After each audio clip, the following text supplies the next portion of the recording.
First allotment ഒക്കെ റെഡിയായി. ഇനി നമ്മൾ എന്തൊക്കെയാണ് ചെയ്യുക? ടെമ്പററി അഡ്മിഷൻ എടുക്കാം, പെർമനൻ്റ് അഡ്മിഷൻ എടുക്കാം. ആരാണ് ടെമ്പററി എടുക്കേണ്ടത്, ആരാണ് പെർമനൻ്റ് എടുക്കേണ്ടത്, എന്തൊക്കെ രേഖകളാണ് നമ്മൾ സൂക്ഷിച്ചു വെക്കേണ്ടത്, ഇനി അഡ്മിഷൻ അലോട്ട്മെൻറ്റ് ആയിട്ടില്ലാത്തവർ എന്താണ് ചെയ്യേണ്ടത്, ഈ കാര്യങ്ങളൊക്കെ നമ്മൾ പെട്ടെന്ന് നമുക്ക് നോക്കാം.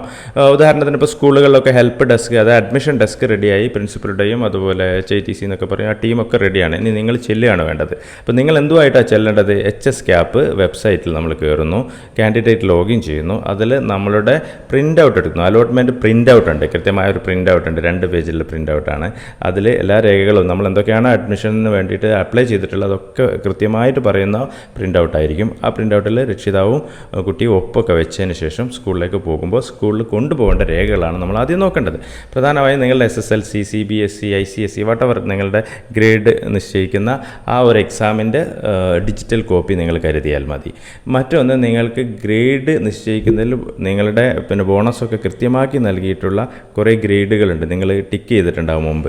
അതിൽ വരുന്നതാണ് little guys, JRC, SPC, scout and guides. മുമ്പ് നിങ്ങൾക്ക് LSS, USS, NTSC, NMMS ഇങ്ങനത്തെയൊക്കെ കിട്ടിയിട്ടുള്ള സർട്ടിഫിക്കറ്റൊക്കെ നിങ്ങളെപ്പോഴോ ആ അഡ്മിഷൻ സമയത്ത് കൊടുത്തിട്ടുണ്ടാവും. ഇതിൻ്റെയൊക്കെ ഒറിജിനൽ നിങ്ങളെ കയ്യിൽ വേണം. പിന്നെ ടൈ ബ്രേക്കിനായിട്ട് 2 കുട്ടികൾ ഒരേ ഘട്ടത്തിൽ വന്നാൽ അവർ ടൈ ബ്രേക്ക് ചെയ്യാൻ വേണ്ടിയിട്ട് ഉപയോഗിക്കുന്ന ക്ലബ് സർട്ടിഫിക്കറ്റുകൾ, ഇതെല്ലാം നമുക്ക് സ്കൂളിൽ നിന്ന് കിട്ടും. ഇതൊക്കെ കയ്യിലുണ്ടെന്ന് ഉറപ്പ് വരുത്തിയിട്ട് വേണം നമ്മൾ സ്കൂളിലോട്ട് പോകാൻ. ഒപ്പം നിങ്ങളുടെ ആധാർ കാർഡും കാര്യങ്ങളുടെ കോപ്പിയൊക്കെ വേണം കേട്ടോ. ഇതൊക്കെ ആയിട്ട് നിങ്ങൾ സ്കൂളിലേക്ക് പോകുമ്പോൾ നിങ്ങൾ മറ്റൊരു കാര്യം കൂടെ ശ്രദ്ധിക്കേണ്ട, ഈ EWS എന്ന് പറഞ്ഞൊരു കാറ്റഗറി ഉണ്ട്, ഇക്കണോമിക്കലി വീക്കർ സെക്ഷനിലുള്ള മുന്നോക്കക്കാർ. അവർക്ക് ഇൻകം അസറ്റ് സർട്ടിഫിക്കറ്റ് വില്ലേജിൽ നിന്നും മേടിക്കണം.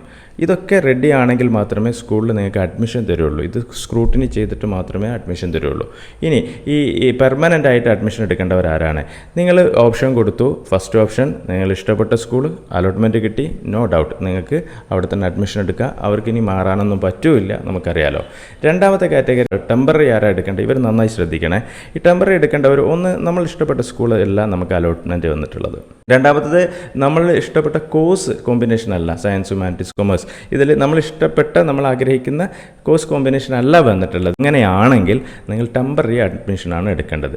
ഇപ്പോൾ ടെമ്പററി അഡ്മിഷൻ എടുക്കുന്നവരും പെർമനൻ്റ് എടുക്കുന്നവരും ഈ സ്കൂളിൽ പോവുകയും ജൂൺ 5-ാം തീയതിക്കുള്ളിൽ നിങ്ങളുടെ സർട്ടിഫിക്കറ്റൊക്കെ ഈ പറഞ്ഞ സ്ക്രൂട്ടിനി പ്രോസസ്സൊക്കെ കഴിഞ്ഞ് അവിടെ സബ്മിറ്റ് ചെയ്യണം. ടെമ്പററിക്കാർ ഫീസ് അടയ്ക്കേണ്ടതില്ല.